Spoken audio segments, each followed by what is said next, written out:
Hello teachers, learners, and parents. Sir Jeff po, at your service. Alam nyo ba na meron tayong website na tinatawag na DepEd Commons? Ang DepEd Commons ay binuo upang gawing accessible ang pagtuturo at pag-aaral dito sa ating bansa gamit lamang ang inyong mga smart devices gaya ng cellphones, tablets, at computers. Dito ay maaari nating ma-access ang iba't ibang learning materials mula sa Department of Education. Meron itong mga interactive materials, electronic self-learning modules, at instructional video lessons mula sa DepEd TV na tiyak na makatutulong sa pag-aaral ng mga mag-aaral galing ka man sa public o private school. Walang problema dahil welcome ang lahat dito. Para ito sa mga guro, magulang at mga mag-aaral mula sa kinder hanggang grade 12, alternative learning system o ALS, at pati na rin ang special education. At huwag kang mag-alala dahil kahit walang load ay maaari mong ma-access ang mga learning materials. Tama! Libre ito. Ang kailangan mo lamang gawin ay i-on ang iyong data at buksan lamang ang iyong browser at i-type ang commons.deped.gov.ph. Alam na ba ng iyong mga kasamahang guro o mag-aral ang tungkol sa DepEd Commons? I-share mo na ang video na ito upang matuto rin sila kung paano gagamitin ang DepEd Commons sa mabilis at napakadaling paraan. Muli, ito po si Sir Jeff at kita-kits po tayo sa DepEd Commons. Paalam!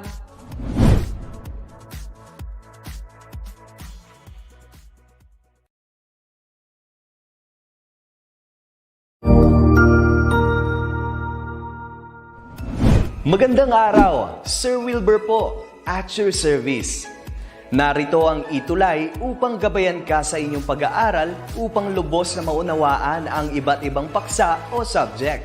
Ang ETULay ay isang free online tutorial class na pinangungunahan ng ICTS Educational Technology Unit sa pamumuno ni Undersecretary Elaine Del B. Pascua. Ang programang ito ay hindi lamang para sa mga bata, kundi ito rin ay magsisilbing gabay sa mga magulang at mga guro kung paano nila ituturo o gagabayan sa bawat asignatura ang kanilang mga anak o mga estudyante. Sa kasalukuyan, ang self-learning module mula sa rehiyon ng Calabarzon at kilala sa tawag na pivot ang ginagamit sa ating ETULay online class. Kaya ano pang hinihintay ninyo? Ihanda na ang inyong mga ballpen o lapis, papel o kwaderno at samahan kaming itulay ang pagkatuto para sa bawat batang Pilipino. Sama-sama tayong magtutulungan para malampasan ang mga hamon sa panahong ito. Halina't matuto kasama ang inyong online tutor sa oras na ito.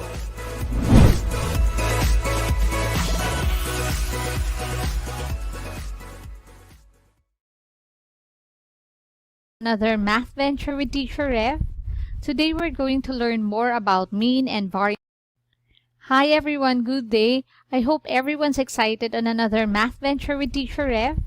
Today we're going to learn more about mean and variance of discrete random variable. We've been discussing about random variable for 2 weeks now. From the first week we discussed about the discrete and continuous random variable. On second week we discussed about the probability mass function, and now we're ready to have another adventure. So, let's start with our target or our objective. For today, we're going to illustrate the mean and the variance of discrete random variable. Also, we're going to calculate the mean and the variance of discrete random variable. So, are you ready? Let me start with a question. Do you remember the classic experiment of throwing a die? We'll start with that activity. I have a hypothetical question for you. What if you roll a fair die 6,000 times? Teacher, it's not possible. It's okay. It's a hypothetical question. Since it's a fair die, we expect that each face will have equal chance of occurring. Correct? Do you agree with me? So, kung 6,000 times nating i-roll ang die, basically, we would expect to roll 1,000 ones, 1,000 twos, 1,000 threes, and so on until 1,006. Having about 1,000 occurrences for each possible outcome. Bakit yun mangyayari? Kasi nga, fair die yung meron tayo. So, ibig sabihin, if we're going to roll a die, i-expect natin na pare-pareho yung chance na mag-occur yung bawat phase. Yan. The second question would be, what would be the average value of the outcome obtained if that situation will happen? So if we are going to look at the average, remember when we talk about the mean or the average, when you were in grade 7, what we did is we add everything, then divide it to the number of items we added. Can you still recall? It's the same thing with random variable. But how are we going to do that, teacher? Okay, this is how we can actually compute for the mean or the expected value of a random variable. We can multiply the occurrence with the value that we acquired. So, we will multiply 1,000 with 1, 1,000 with 2, 1,000 with 3, and so on, multiplying 1,000 with 6. After getting all the products, since it's mean or average, we add everything, and then we divide it with the number of occurrence. So, if that's the case, we have 1,000 plus 2,000 plus 3,000 plus 4,000 and so on plus 6,000. And then, the sum of all of that, we're going to divide it with 6,000. That will give us the expected value. So, that means we have 21,000 over 6,000. There you go, which will be equal to 7 over 2, which when we simplify is 3.5. Okay? So, we have that value. But if you're going to look at it, paano naging 3.5? Eh, wala naman tayong value na mag-a-appear na 3.5. If you're going to consider this thing, wala naman nga tayong outcome na 3.5, but remember, we're not actually identifying the outcome. We're getting the average of all the occurrence based on the experiment that we conduct. So, sa kaso na to, when we throw a die 6,000 times, we expect that it will be close to 3.5. What does that mean? That means that the weighted average of the 6 possible outcomes, 1, 2, 3, 4, 5, and 6 with weights provided by the relative frequency is 3.5. Okay. Ano ibig sabihin ng teacher? This implies na the more we roll the die, the closer that the average will be to 3.5. So, ibig sabihin, if we roll more than 6,000 times, we expect that if we get the average of that, the value will be close to 3.5. So, with this scenario happening, with the information and the relative frequency, we can characterize the mean of a discrete random variable by utilizing the probabilities from its dispersion. Ano ibig sabihin ng teacher? As follows. Number 1. The mean is considered as the measure of central location of a random variable. So, ibig sabihin, just like what we discussed in the basic statistics about mean, in this case, it is also the measure of central location, but this time we're talking about random variable. What else? Alam natin na ang expected value or mean value can be computed. How? We can actually compute it by multiplying the possible value of x by the probability of observing that value. After multiplying all the values of x with its observed probability, we actually add everything. And from there, we can rewrite this in simpler form, having it in summation notation, which represents the sum of all the products of the score by the probability of observing that value. Pwede pala siyang masolve. Sige, para mas maintindihan natin, let's have an example. This is an example for us to be able to understand expected value or mean of random variable better. Suppose you want to find the average number of apples sold in any 5 grocery stores as indicated by the figure below. So we have this illustration. What we can actually say about the illustration is that, okay, alam ko ng expected value nito. Kasi based on analyzing the figure or the illustration, I would say that the expected value is 11. But are there ways to verify? Yes, there are actually ways to verify. How? First, let's take the center of the distribution and put a line on it, which is on 11 if you're going to look at it. And we know that by inspection or by looking at the illustration, we are aware that we consider this as the expected value or mean. Okay, so what do we know? The value in the center is 11, but let's have a three-way proof for this. So first we cut it, and then we have 11 in the middle of the distribution based on the illustration. What else can we consider? We can consider the values of the apple sold. That means on the two sides, we have the left side and the right side. On the left side, we can consider 8 numbers. On the left side, let's also consider the other 8 numbers. If we are to do that, let's add all the values that we have here. We have 3 plus 4 plus 5 plus 6 until 10. We divide that with 8, get the average as well, and we're going to have 55 over 8. Can also be written as, in decimal form, 6.5. Okay. Sa kabilang side naman, kunin din natin yung 8 numbers starting from 12. So if it's 8 numbers, 12 until 19. So we add 12, 13, 14, 16, 17, 18, until 19, divided by 8. If we add all these numbers, this will be equal to 124 over 8. Which is, when we simplify this further, that's 31 over 2.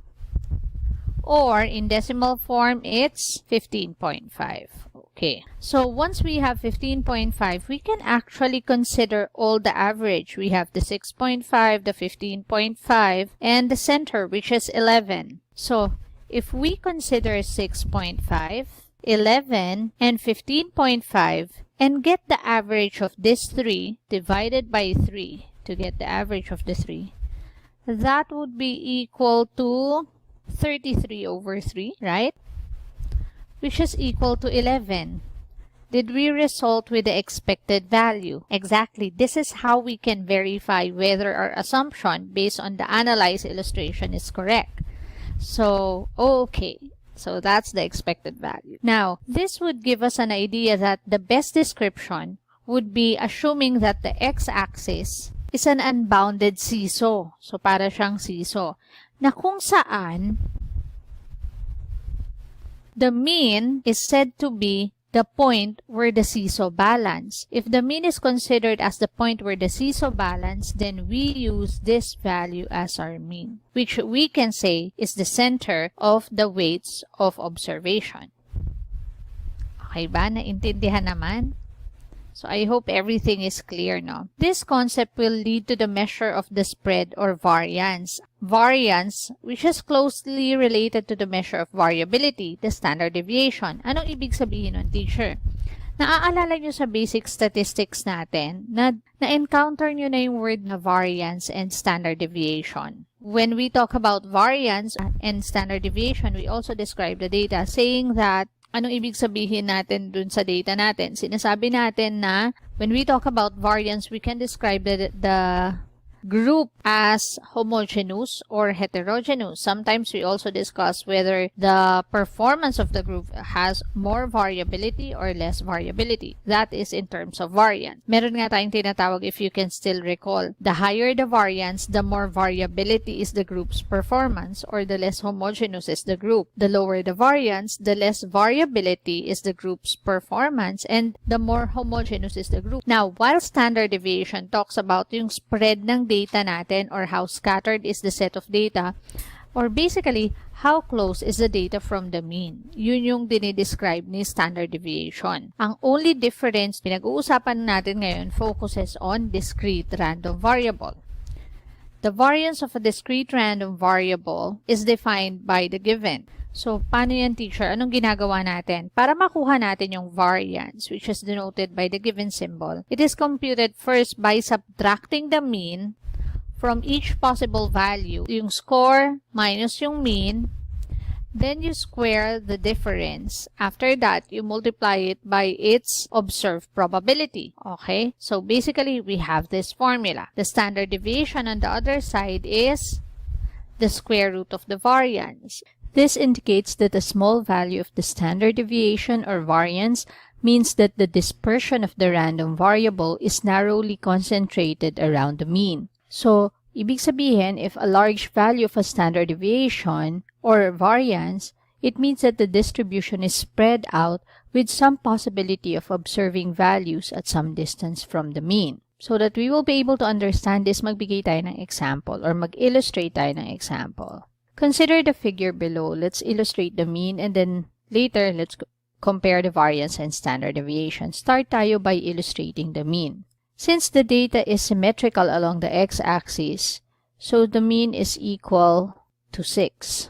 We may verify the mean value using the 3 steps provided in the previous example that we had. Diba meron tayong 3 steps. Ano nga yan? In-identify natin yung center. And then after that, which is already here.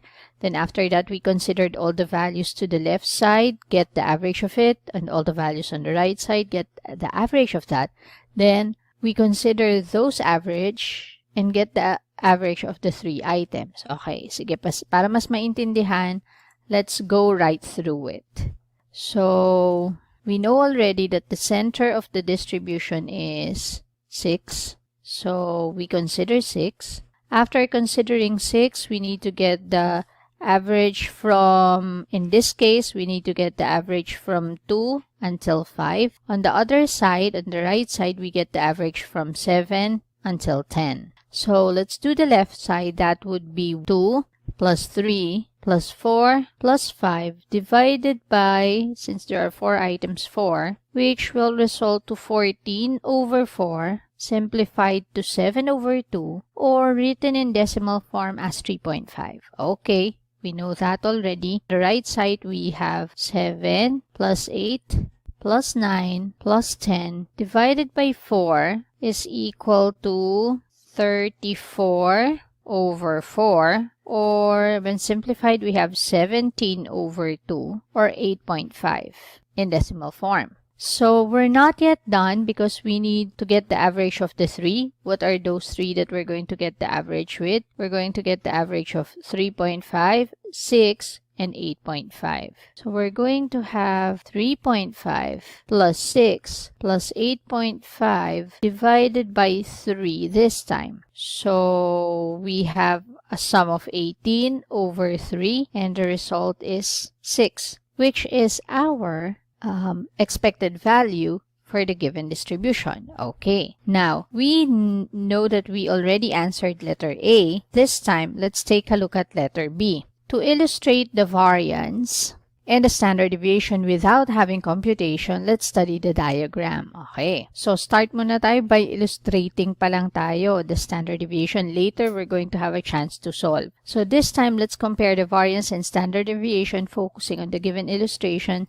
Since we are comparing 2 elements, this time 2 and 5 on the left, and let's consider 7 and 10 on the right.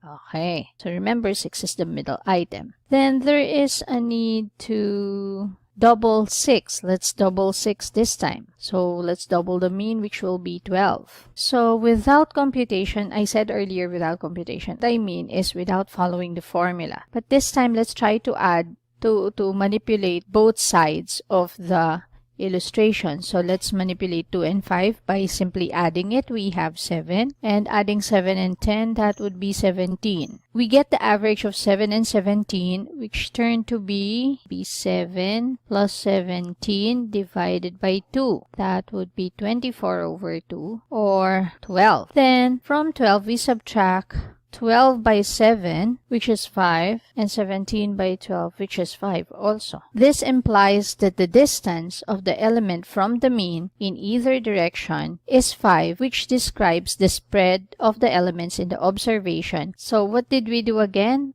We identified the 2 values, the leftmost value and the rightmost value from each side of the distribution. We doubled the middle value, and then we subtracted those values and arrived at 5. Are we good? Okay. This time, let's have an example. Mr. Umali is a mathematics teacher who regularly gives formative assessment composed of 5 multiple choice items.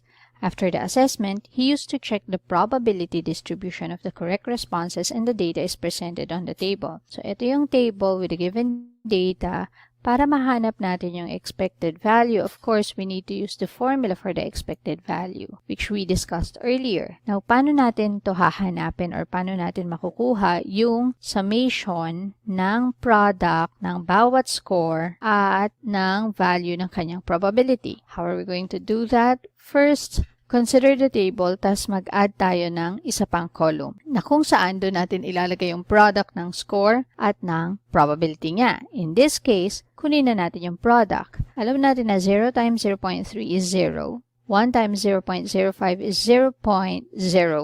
2 times 0.12 is 0.24. 3 times 0.3 is 0.9.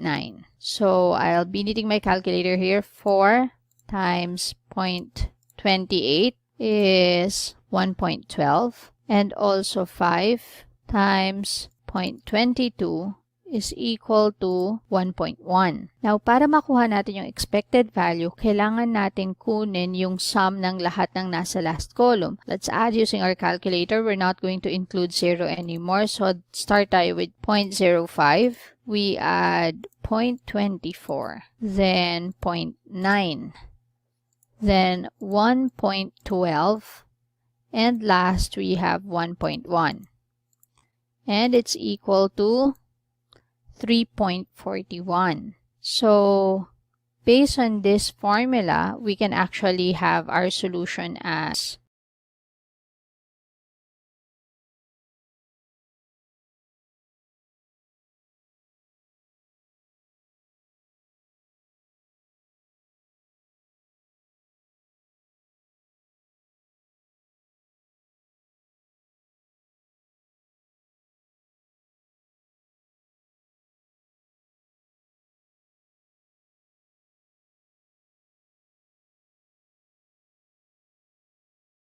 everyone, good day.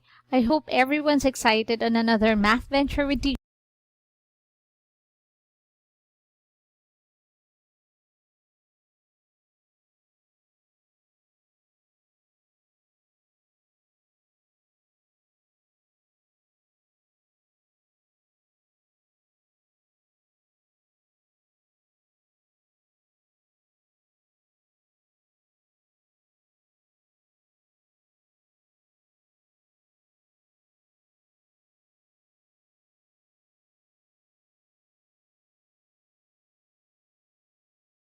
The answer would be negative 2.41. I need to square this difference, and the answer would be 5.8081. When we're done squaring, we need to multiply it with the probability, which is 0.05, and that will give me 0.290405. Let's have it up to 4 decimal places this time. Okay, so I need to round that off. On the third row, let's have 2 minus x, which is 3.41, is equal to negative 1.41. Squaring that would give me 1.9881, and multiplying that by 0.12 we'll have 0.2386. Okay, next, let's go to the next row, third row. We have 3 minus the mean, and our answer is negative 0.41. Squaring that, we have 0.1681, and multiplying that by the probability of 0.3 will give us 0.0504, since we opted to round off to the 4th decimal place. After which, we're going to have the 4th row. We have 4 minus the mean, which is 0.59. Squaring that, we have 0.3481. Multiplying that with its probability of 0.28, the answer will be 0.0975. Next, for our last row, we have 5 minus the mean, which is x, equals 1.59. Squaring this value, we have 2.5281. And multiplying it by the probability of 0.22, we have 0.5562. So having all these values, we can actually get the sum of all of this so that we will be able to compute for the variance of the given value. Okay, so to get the summation, we add everything. Again, let's use our calculator for that. We have 0.3488 plus 0.2904. It doesn't matter if there's 0 in front of the decimal point or not. If you're using a scientific calculator, that will be considered in the computation. Plus 0.0504 plus 0.0975 plus 0.5562, and the result is 1.5819. Therefore, since variance is the summation of the product of the square of the difference of the score and the mean and its probability, therefore we can say that the variance is equal to what we acquired as the sum, which is 1.5819. Okay, so since we already have the variance, the standard deviation will be easier. That would mean that to get the standard deviation, we get the square root of the variance. So it means that to get the standard deviation, we need to get the square root of 1.5819. And to do that, we need our calculator. So we need to key in the square root, followed by the value of the variance, 1.5819. And the result will be, let's get up to 2 decimal places. We can get up to 4, which is 1.2577, or approximately 1.26. So that's how we compute for the standard deviation, the expected value, and the variance of a given random variable. So note that the standard deviation is the natural measure of spread. In some ways, the standard deviation is the more tangible of the two measures. And in looking for the variance and standard deviation, the use of table is more organized way of doing computation. Since the computation in the case are tedious, we might as well have organized list of values so that we can easily identify what went wrong in our solution. But you may lessen the columns depending on its need in the problem you're supposed to solve. So there. So those are the reminders so that we can continue working on our next problem. This time, let's have another problem. A bank manager claimed that each savings account customer has several credit cards. The following distribution showing the number of credit cards people owed. Show the complete table of values in calculating the mean, variance, and standard deviation. So, ang goal natin, mapakita natin kung paano sinusolve si mean, si variance, at si standard deviation. Okay.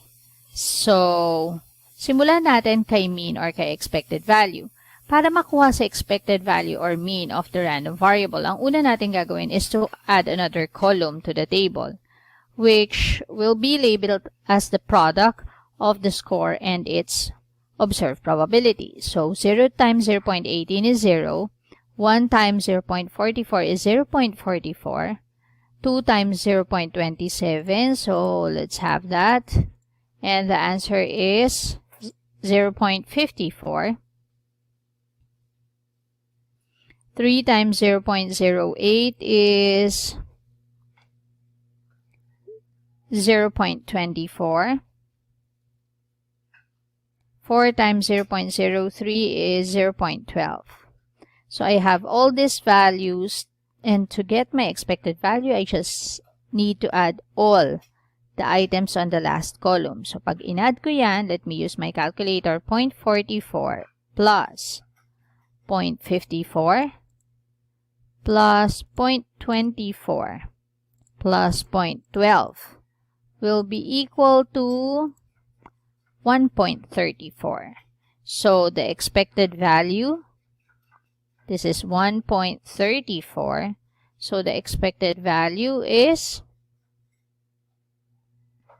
the expected value is 1.34. Okay, so I have the value already. This time, solve naman natin yung variance and standard deviation. To solve for the variance and the standard deviation, kailangan nating mag-add ng 3 columns from the table. Ano yung laman ng columns na yun? We're going to get the difference of the score and the mean. We're going to square that difference, and then the squared value will be multiplied by its probability. So, ibig sabihin, kung isosolve natin to, okay, kailangan ulit alam natin si mean. Ano nga yung mean or expected value ng distribution natin?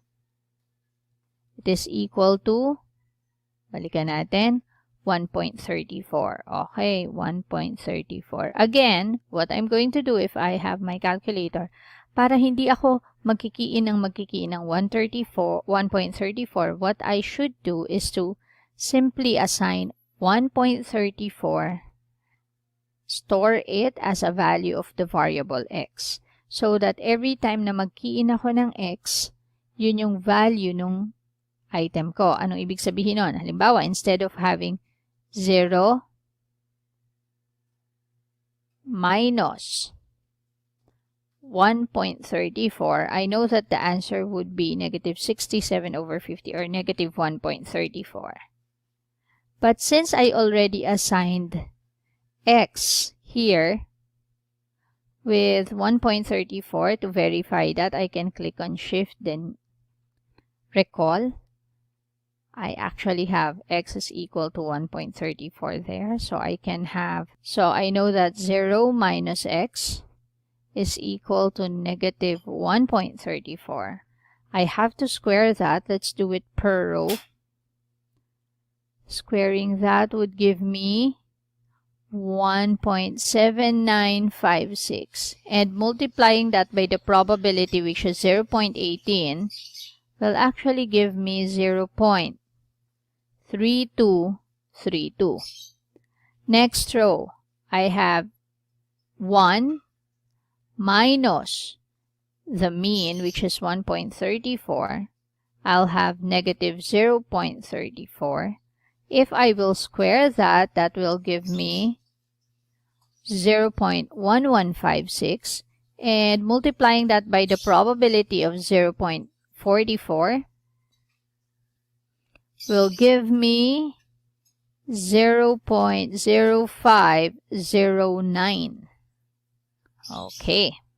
Next, for the third row, I have the mean 2 minus the mean, which is 1.34, is 0.66. Squaring that would give me 0.4356.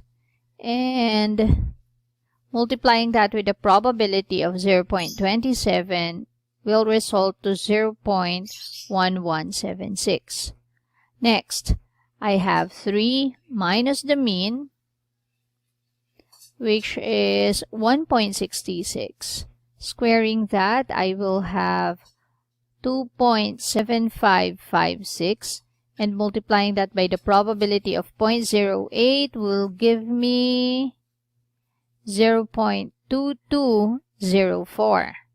For the fourth row or the last row, I have 4 minus the mean, which is equal to 2.66. Squaring that would give me 7.0756.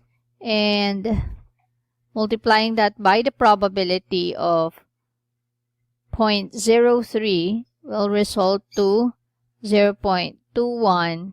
2, 3. Okay, so I have everything on the last column. I think I can already have the variance by simply adding everything on the last column. So let's add everything here. That's 0.3233. Okay, I'll do that again. That's 0.3233 plus 0.0509 plus 0.1176 plus 0.2204 plus 0.2123. And the answer is 0.9245.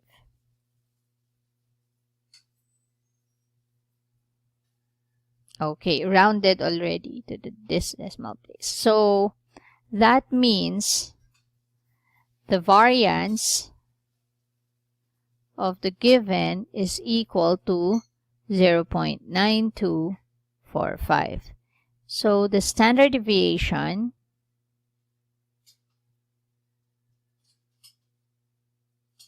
is the square root of the variance.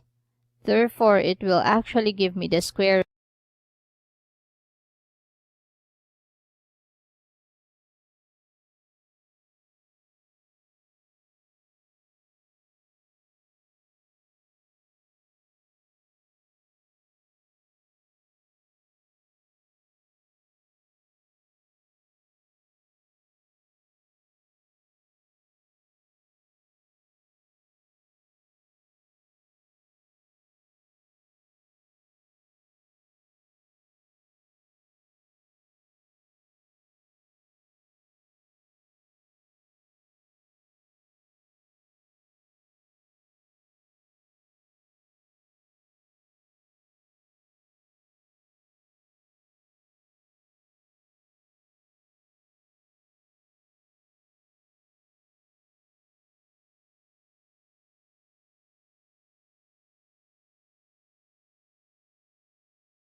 Sigurado ako na marami ka na namang natutuhan sa ating ETULay tutorial session ngayong araw.